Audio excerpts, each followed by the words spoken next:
Hello दोस्तों, स्वागत है आप सभी का हमारे YouTube चैनल पे। और आज हम आपके लिए लेकर आए हैं ट्यूटोरिया टेस्ट नंबर 5। और इससे पहले के चारों टेस्ट के लिए आप हमारे प्लेलिस्ट में जा सकते हैं, वहां से आप चारों टेस्ट को देख सकते हैं। और आज का वीडियो शुरू करने से पहले आप सभी से ये रिक्वेस्ट है कि हमारे चैनल को सब्सक्राइब करें, वीडियोस को लाइक करें एवं अपने दोस्तों को शेयर करें तथा बेल आइकन को क्लिक करें ताकि आने वाले सभी वीडियोस और अपडेट्स आप तक पहुंच सके। तो चलिए शुरू करते हैं आज का पहला प्रश्न। पहला प्रश्न है, मार्च 1931 में भगत सिंह, राजगुरु एवं सुखदेव की फांसी के विरोध में आरा में किसके नेतृत्व में विशाल जनसभा का आयोजन किया गया था? तो इसका राइट आंसर है ऑप्शन सी, श्रीमती कुसुम देवी। इनके द्वारा आरा में नेतृत्व किया गया था। अगला प्रश्न, निम्नलिखित में से किस समिति का गठन देशी रियासतों के लिए किया गया था? इसका राइट आंसर है ऑप्शन ए, बटलर समिति। बटलर समिति का गठन 1927 में देशी रियासतों एवं ब्रिटिश सरकारों के संबंध में के अध्ययन के लिए किया गया था। समिति ने अपनी रिपोर्ट 1929 में सौंपी थी। अगला प्रश्न है, ब्रिटिश शासन के दौरान कौन सी भू राजस्व व्यवस्था सबसे ज्यादा क्षेत्रों में लागू की गई थी? तो इसका राइट आंसर होगा ऑप्शन सी, रैयतवाड़ी व्यवस्था। टॉमस मुनरो ने भारत में रैयतवाड़ी व्यवस्था का प्रारंभ व्यापक स्तर पर किया। इस व्यवस्था में कर्नल रीड एवं एलिफिंस्टन भी जुड़े हुए थे। यह ब्रिटिश भारत के 51% क्षेत्र जो मद्रास, बंबई, पूर्वी बंगाल और असम एवं दुर्ग में लागू किया गया था। नेक्स्ट है, धन के बहिर्गमन सिद्धांत का वर्णन दादा भाई नौरोजी जी की किस पुस्तक एवं लेखों में नहीं है? तो इसका राइट आंसर होगा ऑप्शन ई, क्योंकि दिए गए सारे ऑप्शन जो हैं उस सभी में दादा भाई नौरोजी द्वारा लिखित है एवं इसके माध्यम से धन के निष्कासन सिद्धांत की व्याख्या की गई है। निम्नलिखित में से कौन सा युग सुमेलित नहीं है?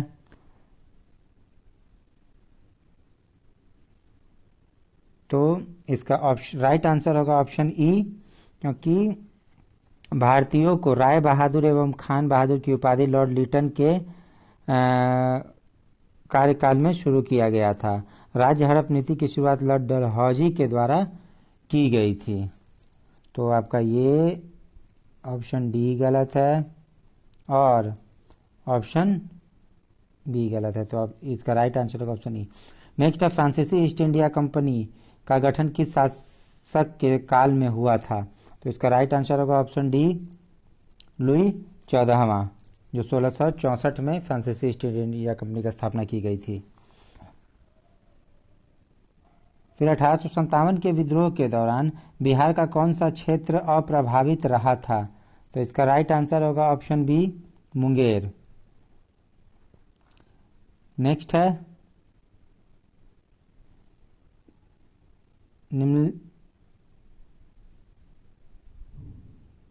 निम्नलिखित विद्रोहों का कालानुक्रम के अनुसार कौन सा विकल्प सही व्यवस्थित है? तो इसका राइट आंसर होगा ऑप्शन बी, सन्यासी विद्रोह, नील विद्रोह एवं पावना विद्रोह। किस गवर्नर जनरल के कार्यकाल में वेल्योर का विद्रोह हुआ था? तो इसका राइट आंसर होगा option D, Lord George Barlow. अगला है, विधवा पुनर्विवाह संगठन यानी विडो रीमैरेज एसोसिएशन की स्थापना किसने की थी? तो इसका राइट आंसर होगा ऑप्शन ए, पंडित विष्णु शास्त्री के द्वारा की गई थी। नेक्स्ट है, हंटर शिक्षा आयोग का गठन किस स्तर की शिक्षा पर सुझाव देने के लिए हुआ था? तो इसका राइट आंसर होगा ऑप्शन ई, क्योंकि डब्ल्यू हंटर की अध्यक्षता में वुड घोषणा पत्र के बाद शिक्षा के क्षेत्र में हुई प्रगति के आकलन के लिए शिक्षा आयोग का गठन किया गया। इस आयोग के प्राथमिक एवं माध्यमिक स्तर की शिक्षा हेतु एक सुझाव देने तक सीमित किया गया था।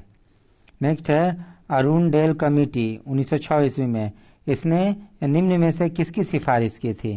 तो इसका राइट आंसर होगा ऑप्शन ए, विभाजित बंगाल के पुनः संयुक्त करने हेतु।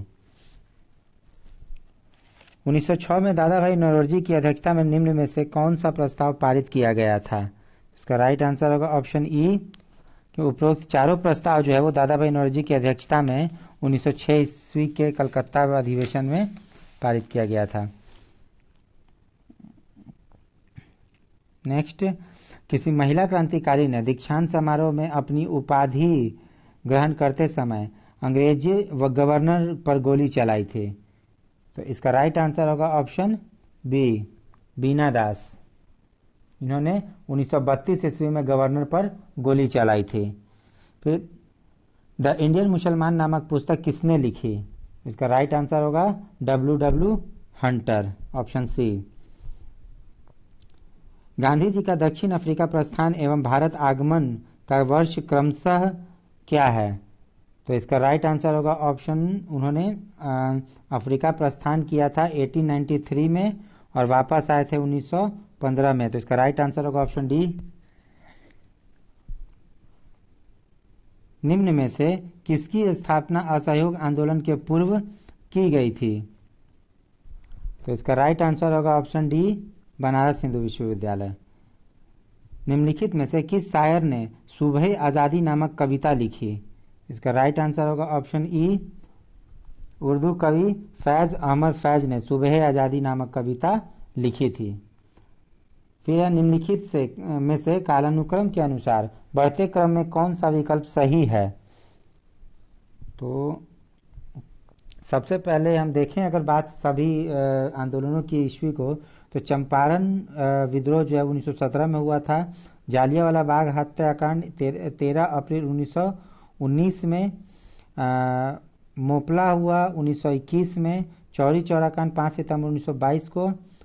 तो इस लिहाज से इसका राइट आंसर होगा ऑप्शन बी।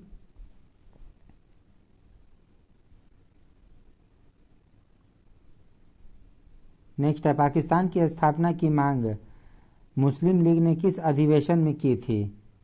तो इसका राइट आंसर होगा ऑप्शन ए, लाहौर अधिवेशन में की गई थी। 8 अगस्त 1942 को अखिल भारतीय कांग्रेस कमेटी में किसने भारत छोड़ो आंदोलन का प्रस्ताव पेश किया था? तो इसका राइट आंसर होगा ऑप्शन सी, जवाहरलाल नेहरू ने। लॉर्ड लिनलिथगो के कार्यकाल की अवधि क्या थी? इसका राइट आंसर होगा ऑप्शन डी, 1936 से 44। निम्नलिखित में से कौन नील विद्रोह से प्रभावित क्षेत्र था? इसका राइट आंसर होगा ऑप्शन ए, बंगाल। और इस आंदोलन के जो नेता थे वे थे दिगंबर विश्वास और विष्णु विश्वास।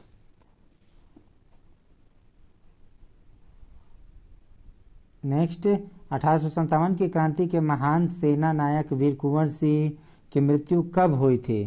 तो इसका राइट आंसर होगा ऑप्शन सी, 26 अप्रैल 1858। होम रूल लीग के बारे में क्या असत्य है? तो पटना में होम रूल लीग की स्थापना 16 से दिसंबर 1916 में मजरूर हलक के नेतृत्व में की गई है, सही है। बिहार का चंपारण क्षेत्र इस लीग के प्रभावहीन क्षेत्रों में था, यह भी सही है। और होम रूल लीग आंदोलन के दौरान एनी बेसेंट ने 3 बार बिहार की यात्रा की, यह गलत है। जनकधारी प्रसाद ने मुजफ्फरपुर में होम रूल लीग की स्थापना की थी, यह सही है। तो इसका राइट आंसर होगा ऑप्शन सी। होम रूल आंदोलन के दौरान 18 अप्रैल एवं 25 जुलाई 1918 को एनी बेसेंट 2 बार पटना आई। तिलक ने इस संबंध में बिहार की यात्रा नहीं की थी। नेक्स्ट है, किस वर्ष अकबर ने बिहार को मुगल साम्राज्य का एक प्रांत सूबा बनाया था?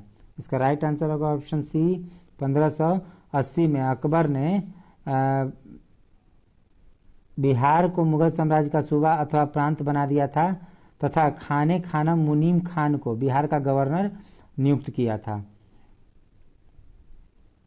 अगला है, किस मुगल शासक ने आना सिक्के को प्रचलित किया था? तो इसका राइट आंसर होगा ऑप्शन सी, शाहजहां। नेक्स्ट है, निम्न में से किस शासक ने गुलरुखी नाम से कविताओं की रचना की थी? इसका राइट आंसर होगा ऑप्शन ए, सिकंदर लोदी। किस मध्यकालीन भारतीय शासक ने कृषकों की सहायता के लिए पट्टा एवं कबूलियत की व्यवस्था प्रारंभ किया था? तो इसका राइट आंसर होगा ऑप्शन डी, शेरशाह। हुमायूं ने चुनार दुर्ग पर प्रथम बार कब आक्रमण किया था? तो इसका राइट आंसर होगा ऑप्शन बी 1532। निम्नलिखित में से कौन सा युग सुमेलित नहीं है? मोहनजोदड़ो, सिंधु में। तो यह जो है वह सही है। कालीबंगा घगड़ ये सही है। उसके बाद रोपड़ चेनाब, तो यह गलत है क्योंकि रोपड़ जो है वह सतलज नदी के पास है और दामाबाद प्रवरा नदी, तो यह सही है। इसका राइट आंसर होगा ऑप्शन सी। सभा एवं समिति को प्रजापति की 2 पुत्रियां किस वेद में कहा गया है? इसका राइट आंसर होगा ऑप्शन बी अथर्ववेद।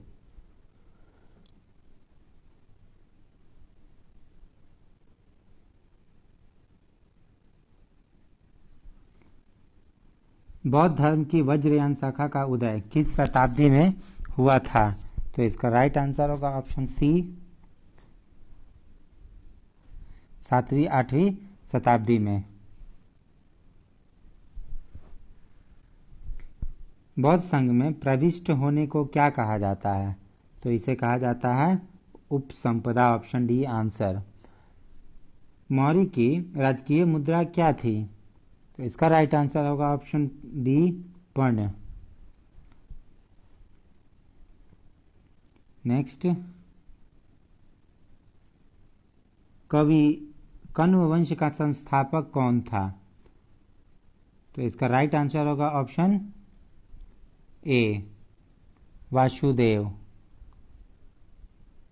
इन्होंने 79 ईसा पूर्व वसुदेव द्वारा इस कण्व वंश की स्थापना की गई थी।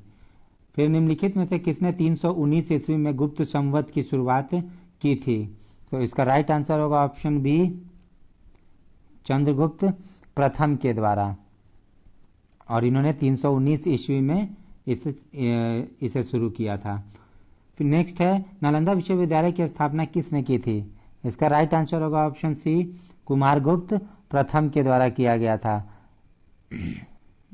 और इन्हें महेंद्रादित्य भी कहा जाता है। 415 से 455 ईस्वी तक इन्होंने शासन किया था। नेक्स्ट है, वैशेषिक दर्शन के प्रवर्तक कौन थे? तो इसका राइट आंसर होगा ऑप्शन सी कणाद।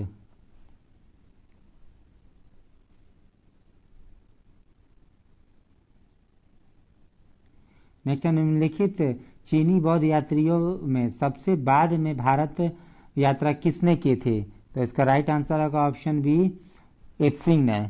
फाहियान जो था वह 399 ईस्वी में आया था, सोंग्यून 918 ईस्वी में, हेनसांग 630 ईस्वी में, और ईत्सिंग जो है वो 7th AD के अंत में आया था। नेक्स्ट है, सकल घरेलू उत्पाद एवं सकल राष्ट्रीय उत्पाद में क्या अंतर है? तो इसका राइट आंसर होगा ऑप्शन डी विदेशों से प्राप्त शुद्ध आय का इसमें अंतर है। नेक्स्ट है, आत्मनिर्भरता एवं शून्य विदेशी सहायता किस पंचवर्षीय योजना का उद्देश्य घोषित किया गया था? तो यह घोषित किया गया था पंचम पंचवर्षीय योजना के तहत।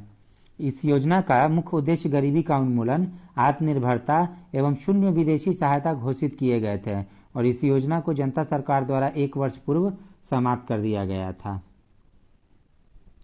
नेक्स्ट है, विश्व के 4 शीर्ष कृषि योग्य भूमि धारक देश कौन है? तो इसका राइट आंसर होगा ऑप्शन सी अमेरिका, भारत, चीन, रूस।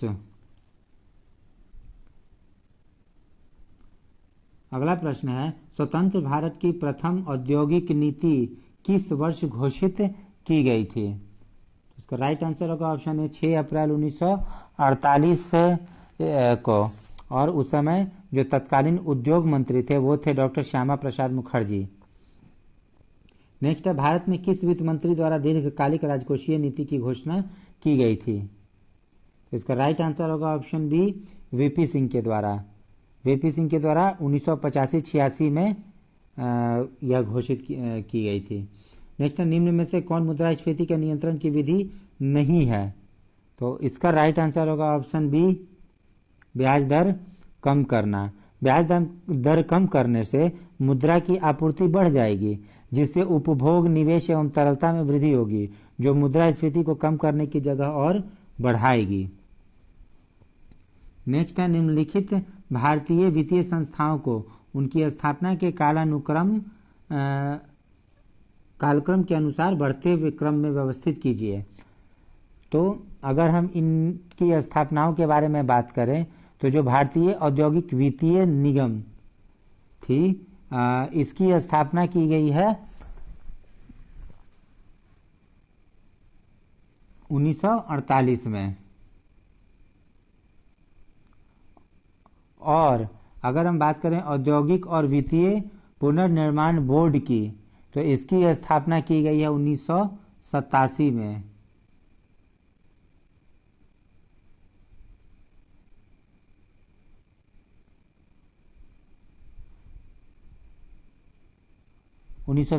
में। उसके अलावा भारतीय औद्योगिक विकास बैंक 1964 में और भारतीय औद्योगिक वित्त निगम जो था वह 1948 में। तो इस तरह से इसका राइट आंसर होगा ऑप्शन बी।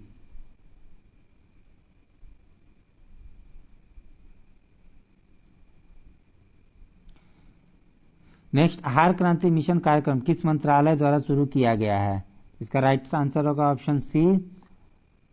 और आहार क्रांति मिशन लोगों को पोषक संतुलित आहार एवं स्थानीय फलों एवं सब्जियों तक पहुंच को सुनिश्चित करने हेतु स्वास्थ्य एवं परिवार कल्याण मंत्रालय द्वारा शुरू किया गया है। नेक्स्ट है, निम्न में से किसे जीएसटी के दायरे में के बाहर रखा गया है? तो इसका राइट आंसर होगा ऑप्शन ई, क्योंकि पेट्रोलियम, बिजली एवं मानव उपयोग के लिए अल्कोहल को जीएसटी के दायरे से मुक्त रखा गया है। तो इसका राइट आंसर होगा इनमें से एक से अधिक। नेक्स्ट है, किसी एक वित्तीय वर्ष के लिए केंद्र सरकार का बजट घाटा क्या प्रदर्शित करता है? तो इसका राइट आंसर होगा ऑप्शन ए, वह धनराशि जो केंद्रीय बैंक से सरकार को उधार लेनी पड़ती है। नेक्स्ट, आर्थिक समीक्षा 2020-21 में कोविड-19 वैश्विक महामारी के बाद भारतीय अर्थव्यवस्था की रिकवरी किस आकार में होने का अनुमान है? तो इसका राइट आंसर होगा ऑप्शन ए, वी शेप में। Next, top to total scheme का संबंध निम्न में से किससे है? तो इसका राइट आंसर होगा ऑप्शन सी, ऑपरेशन ग्रीन्स का विस्तार कर सभी प्रकार के फल एवं सब्जियों को शामिल करना। नेक्स्ट है, निम्न में से किसका संबंध भुगतान संतुलन के संदर्भ में पूंजी खाता से नहीं है? तो इसका राइट आंसर होगा ऑप्शन ए, सर्विसेज। नेक्स्ट है, सार्वभौमिक लैंगिक अंतराल सूचकांक ग्लोबल जेंडर गैप नामक रिपोर्ट का प्रकाशन किस वैश्विक संस्था के द्वारा किया जाता है? तो इसका राइट आंसर होगा ऑप्शन बी, विश्व आर्थिक मंच। नेक्स्ट, राज्य सरकार द्वारा सर्वाधिक व्यय बिहार बजट 2020-21 के अनुसार किस मद में किए जाने के लिए आवंटित किया गया है? इसका राइट आंसर होगा ऑप्शन सी, शिक्षा विभाग।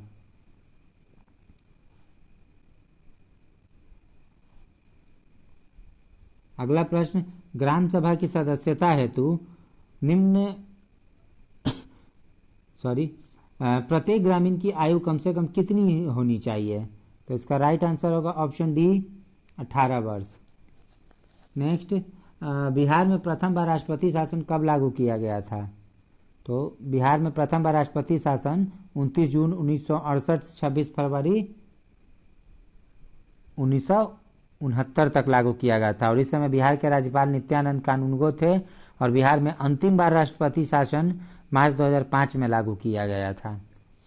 अगला प्रश्न, भारत बांग्लादेश भूमि हस्तांतरण समझौता किस संविधान संशोधन के माध्यम से लागू किया गया? तो इसका राइट आंसर होगा ऑप्शन सी, 100वां। अगला प्रश्न, आपात उपबंध का संबंध संविधान के किस भाग से है? तो इसका राइट आंसर होगा ऑप्शन डी,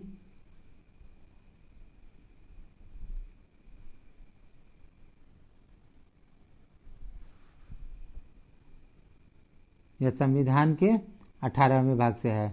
नेक्स्ट है, निम्न में से कौन सी विशेषता आयरलैंड के संविधान से नहीं ली गई है? तो इसका राइट आंसर होगा ऑप्शन डी, केंद्र द्वारा राज्यपाल की नियुक्ति। नेक्स्ट, संविधान के निर्वाचन से संबंधित मामले के लिए सर्वोच्च न्यायालय में कम से कम कितने न्यायाधीशों की पीठ होनी चाहिए? तो इसका राइट आंसर होगा ऑप्शन बी 5। नेक्स्ट, निम्नलिखित में से कौन सा युग्म सुमेलित नहीं है?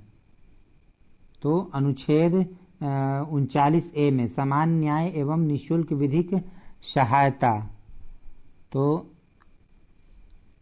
यह जो है सही है। फिर अनुच्छेद 29 अल्पसंख्यक वर्गों के हितों का संरक्षण, यह भी सही है। अनुच्छेद 44 नागरिकों के लिए समान सिविल संहिता, यह भी सही है। अनुच्छेद 50 अंतर्राष्ट्रीय शांति एवं सुरक्षा की अभिवृद्धि, तो यह गलत है क्योंकि अंतर्राष्ट्रीय शांति एवं सुरक्षा से संबंधित अनुच्छेद 51 है और अनुच्छेद 50 में कार्यपालिका से न्यायपालिका का पृथक्करण किया गया है। तो इसका राइट आंसर होगा ऑप्शन डी।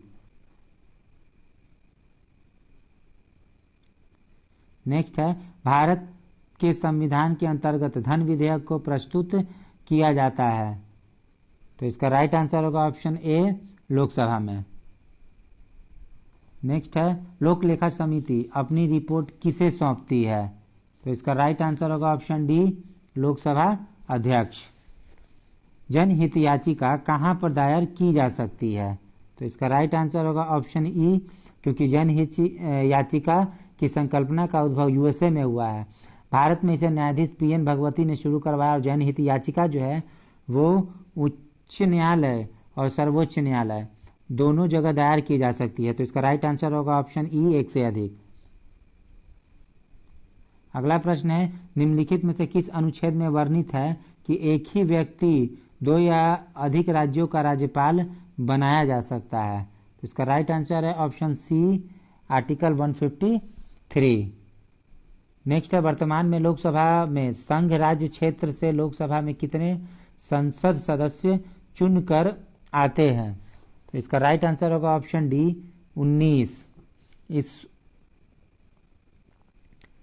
नेक्स्ट, भारत में सर्वप्रथम महिला मुख्यमंत्री किस राज्य में नियुक्त हुई थी? तो इसका राइट आंसर होगा ऑप्शन बी, उत्तर प्रदेश, जिसकी पहली महिला मुख्यमंत्री बनी थी सुचेता कृपलानी, और यह भारत की पहली महिला मुख्यमंत्री थी। नेक्स्ट, निम्नलिखित में से किसने राष्ट्रपति नियुक्त होने से पूर्व उपराष्ट्रपति के पद पर कार्य नहीं किया था? तो इसका राइट आंसर है option A, Neelam Sanjeev Reddy. Next, मौलिक अधिकारों एवं अल्पसंख्यकों हेतु संविधान सभा द्वारा गठित समिति के अध्यक्ष कौन थे? तो इसका राइट आंसर होगा ऑप्शन डी, सरदार वल्लभ भाई पटेल।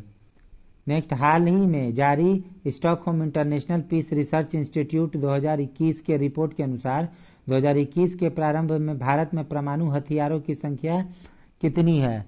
तो इसका राइट आंसर होगा ऑप्शन सी, 156। नेक्स्ट है, हाल ही में विश्व बौद्धिक संपदा द्वारा जारी वैश्विक नवाचार सूचकांक 2021 में भारत का कौन सा स्थान है? तो इसका राइट आंसर होगा ऑप्शन सी, 46वां। और अगर हम इसमें पहले नंबर पे बात किया जाए तो पहले नंबर पे है स्विट्जरलैंड। नेक्स्ट, निम्न में से किस मंत्रालय ने मैं भी डिजिटल 3.0 अभियान का शुभारंभ किया है? तो इसका राइट आंसर होगा ऑप्शन ए, आवासन एवं शहरी मंत्रालय के द्वारा ऐसा किया गया है। नेक्स्ट है, हाल ही में प्रधानमंत्री ने शिक्षक पर्व सम्मेलन का उद्घाटन किया। इस सम्मेलन का आयोजन कब से कब किया गया था? तो इसका राइट आंसर होगा ऑप्शन बी, 5 से 17 सितंबर तक। अगला है, निम्न में से किस संस्था के द्वारा विश्व का पहला अत्याधुनिक स्मार्ट बायोफिल्टर यूब्रीथ लाइफ विकसित किया गया है? तो इसका राइट आंसर होगा ऑप्शन डी, भारतीय प्रौद्योगिकी संस्थान रोपर।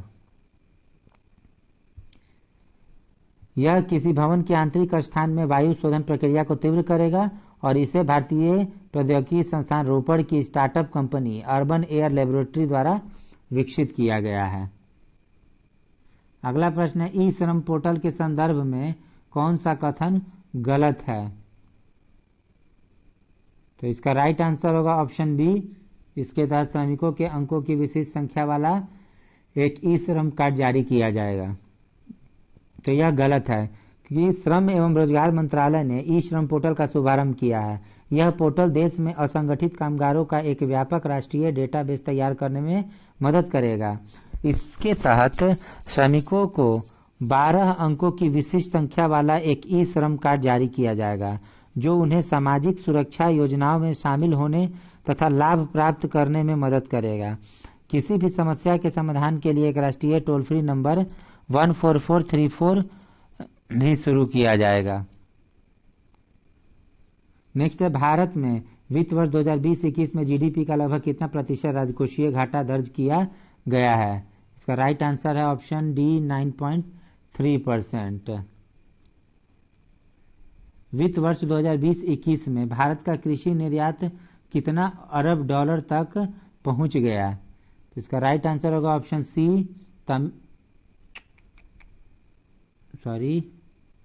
इसका राइट आंसर है ऑप्शन सी 41.8 अरब डॉलर। अगला प्रश्न है, हाल ही में विभिन्न संगठनों ने किस राज्य में तुलु को राजभाषा का दर्जा प्रदान करने एवं इसे संविधान की 8वीं अनुसूची में शामिल करने की मांग करते हुए एक अभियान आरंभ किया है? इसका राइट आंसर होगा ऑप्शन ई, इनमें से कोई नहीं।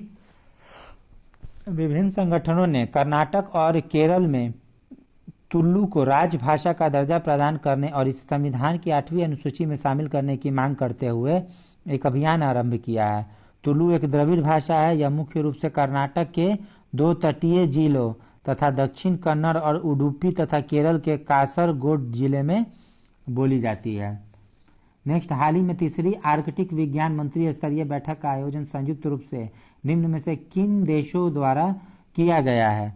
तो इसका राइट आंसर होगा ऑप्शन ए, आइसलैंड और जापान के द्वारा। नेक्स्ट क्वेश्चन, भारत रूस संयुक्त नौसैनिक अभ्यास इंद्र 2021 का 12वां संस्करण कहां आयोजित किया गया है? इसका राइट आंसर है ऑप्शन सी, बाल्टिक सागर में।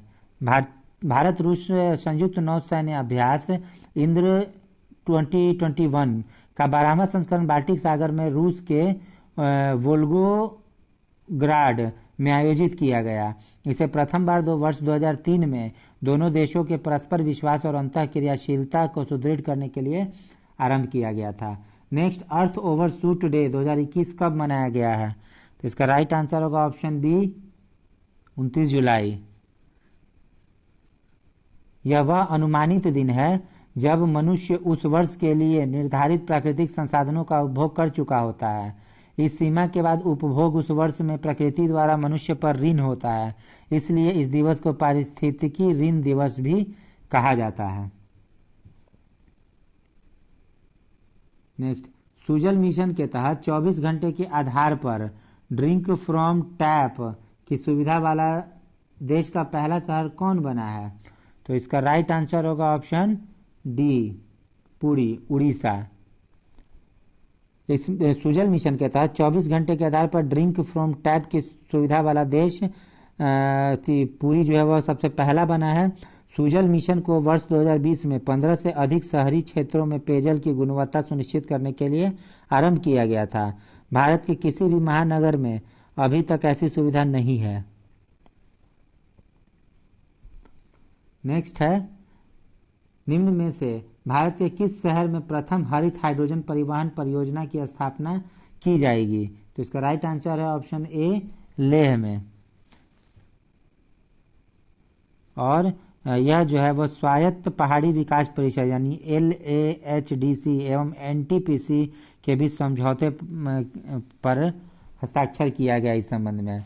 अगला प्रश्न, भारत के UPI मानकों को अपनाने वाला निम्न में से प्रथम देश कौन है? तो इसका राइट आंसर होगा ऑप्शन डी, भूटान। हाल ही में भूटान अपने त्वरित प्रतिक्रिया कोड अर्थात QR कोड के लिए भारत के एकीकृत भुगतान इंटरफेस मानकों को अपनाने वाला पहला देश बन गया है। नेक्स्ट है, स्टैंड अप इंडिया योजना को वर्ष 2016 में आरंभ किया गया था, जिसकी अवधि को हाल ही में सरकार ने कब तक के लिए बढ़ा दिया गया है? तो इसका राइट आंसर होगा ऑप्शन सी, 2025 तक के लिए। नेक्स्ट है, इजराइल के तेल अवीव में अपना दूतावास खोलने वाला प्रथम खाड़ी देश निम्न में से कौन है? तो इसका राइट आंसर होगा ऑप्शन ए, संयुक्त अरब अमीरात। यूएई इजराइल के तेल अवीव में अपना दूतावास खोलने वाला प्रथम राष्ट्रीय खाड़ी राष्ट्र बन गया है। यूएई और इजराइल ने 2020 में अब्राहम समझौता किया था, जिसके बाद से ही दोनों देशों में राजनीतिक प्रक्रिया प्रारंभ हुई थी। नेक्स्ट, वर्तमान में राष्ट्रीय महिला आयोग के अध्यक्ष निम्न में से कौन है? तो इसका राइट आंसर होगा option C, Rekha Sharma. Next, विश्व जैव ईंधन दिवस कब मनाया जाता है? इसका राइट आंसर होगा ऑप्शन बी, 10 अगस्त। Next, star gazing the players in my life निम्न में से किसकी रचना है? इसका राइट आंसर होगा ऑप्शन बी, रवि शास्त्री।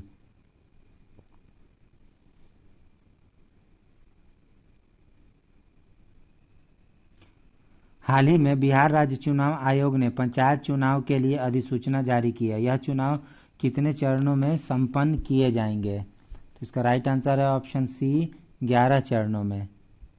अगस्त 2021 में विश्व जूनियर एथलेटिक चैंपियनशिप का आयोजन कहां संपन्न हुआ? तो राइट आंसर है ऑप्शन बी, नैरोबी, केन्या में। निम्न में से किन्हें भौतिक विज्ञान के लिए शांति स्वरूप भटनागर पुरस्कार 2021 प्रदान किया गया है? इसका राइट आंसर है ऑप्शन डी, डॉक्टर कनक साहा।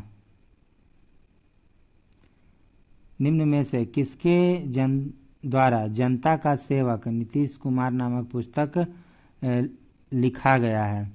तो इसका राइट आंसर होगा ऑप्शन ए, शफक बानो। नेक्स्ट है, doctor APJ Abdul Kalam science city का निर्माण बिहार राज्य के किस जिले में किया जा रहा है? इसका राइट आंसर होगा option B, Patna.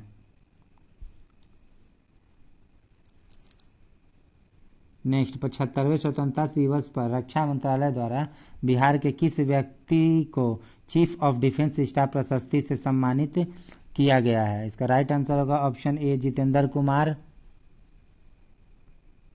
Jitendra Kumar 1997 IAS batch के हैं और इनका जन्म स्थली जो है वो पटना जिला है। नेक्स्ट, हाल ही में बिहार के किस जिले में राज्य का सबसे बड़ा इंडस्ट्रियल पार्क बनाने की घोषणा उद्योग मंत्री शाहनवाज हुसैन द्वारा की गई है? तो इसका राइट आंसर होगा ऑप्शन सी, गया।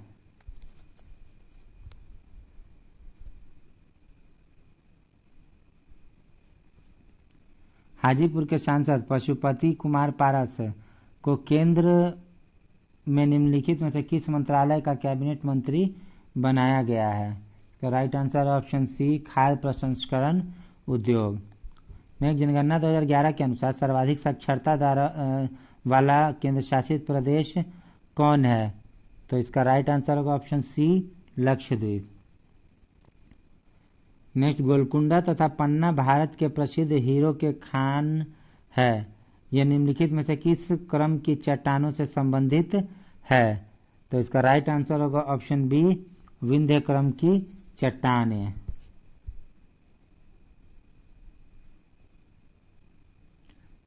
अगला प्रश्न, सूची 1 को सूची 2 का सही से मैच करना है। पहला है, भारतीय प्राणी विज्ञान सर्वेक्षण केंद्र।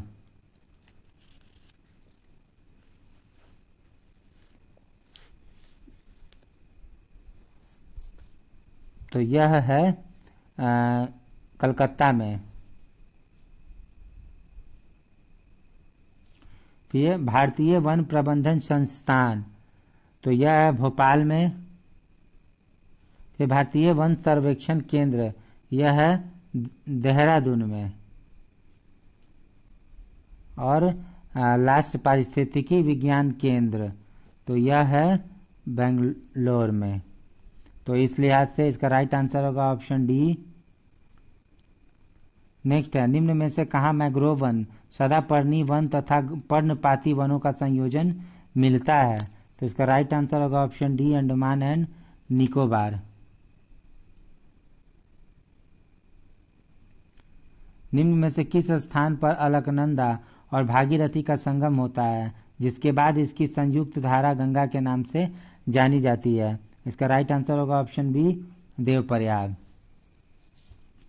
नेक्स्ट, कोपेन के जलवायु वर्गीकरण के अनुसार गंगा का मैदान भारत के किस जलवायु प्रदेश के अंतर्गत आता है? तो इसका राइट आंसर होगा ऑप्शन सी, शुष्क शीत ऋतु वाला मानसून का प्रकार है। नेक्स्ट है, चाय की खेती के लिए निम्न में से किस प्रकार की मृदा उपयुक्त होती है? तो इसका राइट आंसर होगा ऑप्शन ए, लेटेराइट सॉइल। लेटेराइट मिट्टियों का स्वरूप ईंट जैसा होता है। भीगने पर यह कोमल तथा सूखने पर कठोर तथा डलीदार हो जाती है। इनमें नाइट्रोजन, पोटास, चूना तथा जैविक पदार्थ की कमी होती है। ये प्रायः कम उर्वरता वाले मिट्टियां हैं। अगला प्रश्न है,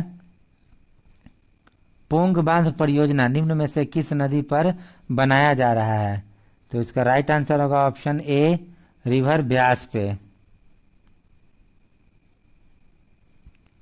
नेक्स्ट है, सूरजमुखी के उत्पादन में बिहार का देश में कौन सा स्थान है?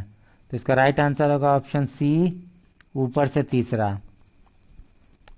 सबसे अधिक विश्व में हीरे का संचित भंडार निम्न में से किस देश में है?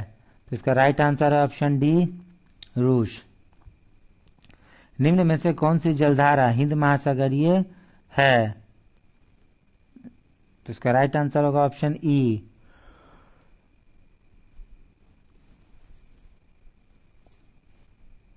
मोजाम्बिक एवं अगुलहास की जलधारा हिंद महासागरीय जलधाराएं हैं। नल, एल नीनो और सुशीमा जलधाराएं जो है वह प्रशांत महासागर की गर्म जलधाराएं है। अगला प्रश्न है, विश्व की सबसे अधिक ऊंची नौकायान झील टीटीकाका निम्न में से किस पठार पर स्थित है? तो इसका राइट आंसर होगा ऑप्शन ए, बोलीविया पठार। यह दक्षिण अमेरिका में पेरू बोलीविया सीमा पर विश्व की सबसे अधिक ऊंची नौकायान झील टीटीकाका है। यह झील बोलीविया पठार पर स्थित है। नेक्स्ट है, परमार डॉल्फिन अभयारण्य बिहार के किस जिले में है? तो इसका राइट आंसर होगा ऑप्शन बी, अररिया। ऊपरी विंध्यन समूह की चट्टानें बिहार के किस क्षेत्र में पाई जाती है? इसका राइट आंसर होगा ऑप्शन बी, कैमूर एवं रोहतास। नेक्स्ट, बॉक्साइट बिहार के किस क्षेत्र में पाया जाता है? तो इसका राइट आंसर होगा ऑप्शन डी, रोहतास।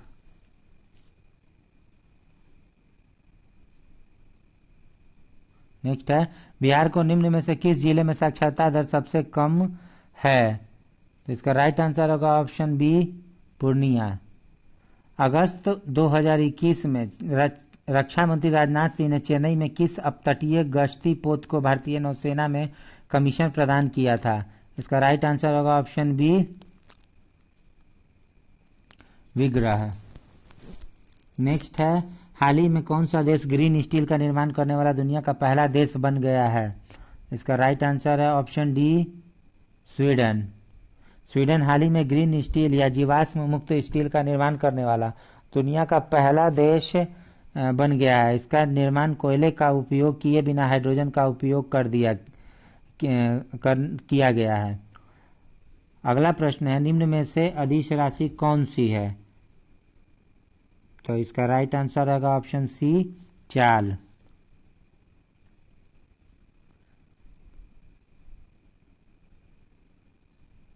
नेक्स्ट है, निम्न में वेग का विमीय सूत्र कौन सा है? तो इसका राइट आंसर होगा ऑप्शन बी, प्रकाश के अपवर्तन की अभिक्रिया में क्या अपरिवर्तित रहता है? तो इसका राइट आंसर होगा option A, frequency of light. Next है, सूची 1 को सूची 2 से मिलाना है। जो बल है, बल का मापक किया जाता है न्यूटन में। फिर कार्य का मात्रक है जूल, और आवेग का मात्रक है न्यूटन सेकेंड, और त्वरण का मात्रक है मीटर पर सेकेंड स्क्वायर। इसका राइट आंसर होगा ऑप्शन सी।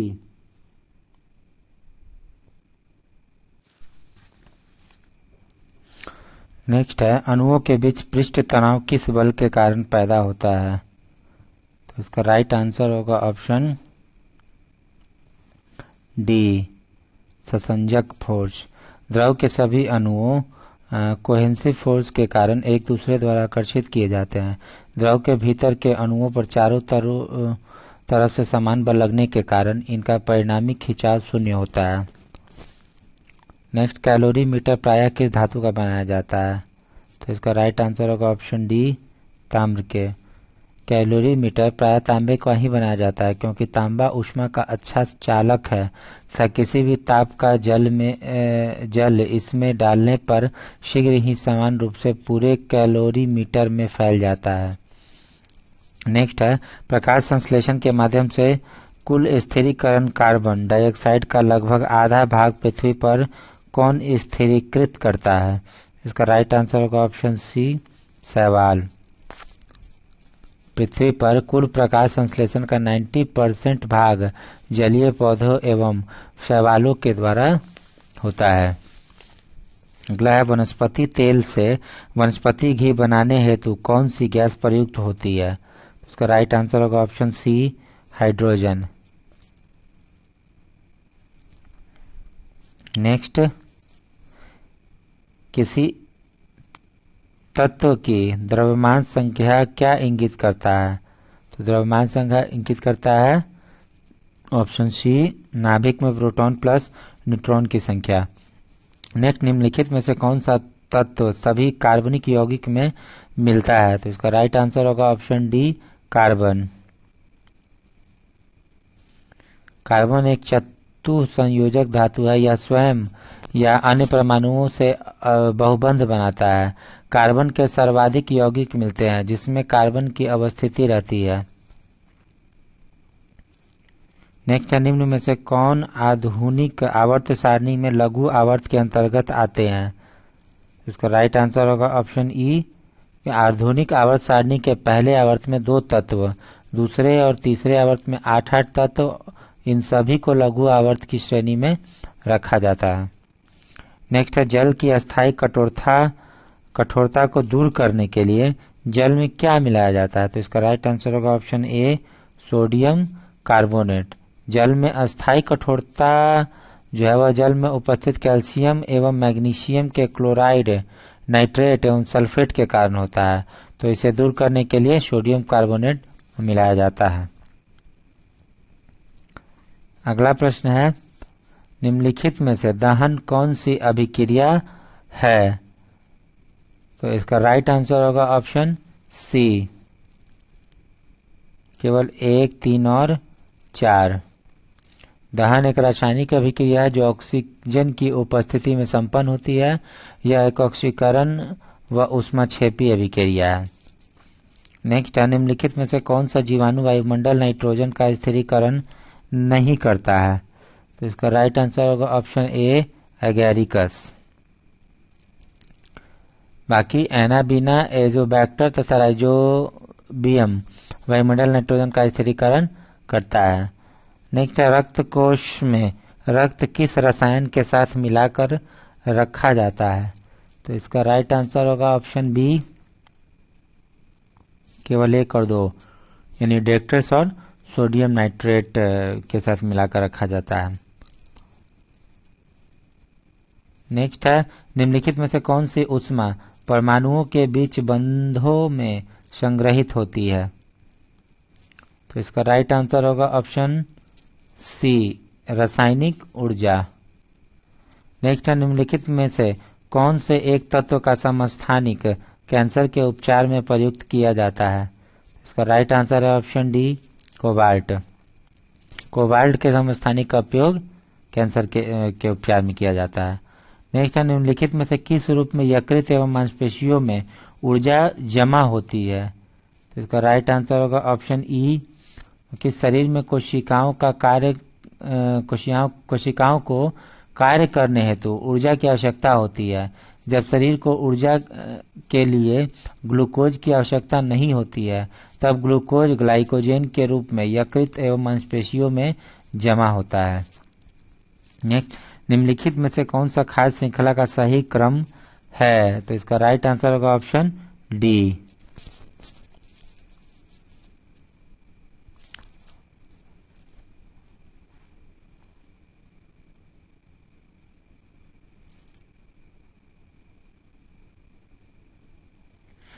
चलिए नेक्स्ट है, एक ऐसा जीवाश्म पक्षी जो पक्षी की तरह दिखता है लेकिन इसकी अन्य विशेषताएं सरीसृप जैसे ही होती है। तो इसका राइट आंसर होगा ऑप्शन डी, आर्कियोप्टेरिस। आर्कियोप्टेरिस एक ऐसा जीवाश्म पक्षी है जो एक पक्षी की तरह दिखता है लेकिन इसमें कुछ ऐसी विशेषताएं भी मौजूद होती है जो सरीसृप में पाई जाती है।